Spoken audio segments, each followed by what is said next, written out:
Ayos! Ang kinakailangan ng... Ay! Sawa-sawa na ba? Ang lumabas ang pawis. Okay. Magkakamatisan tayo ng bilong-bilong o hiwas. Ito yung aking gagamitin at ating i-blender yung kamatis. Ayan. Lalagay ko na siya. Okay.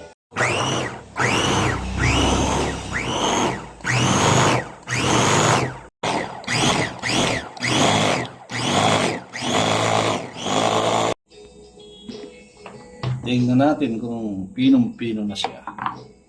Ayan, maganda ang pagkaka-blend.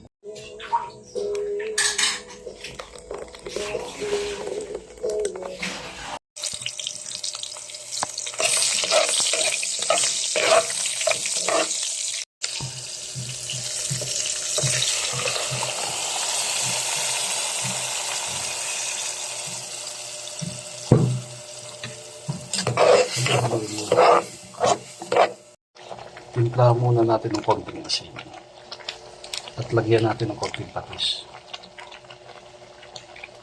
at halu-haluin lang natin siya.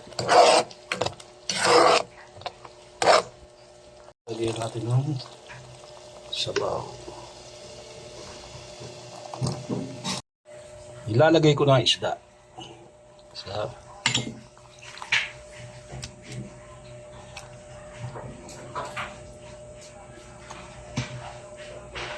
Okay.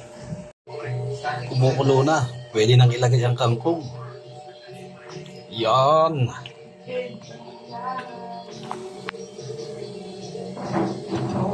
Dami. Kala mo ang dami. Ang nalanta. Yan. Malapit na.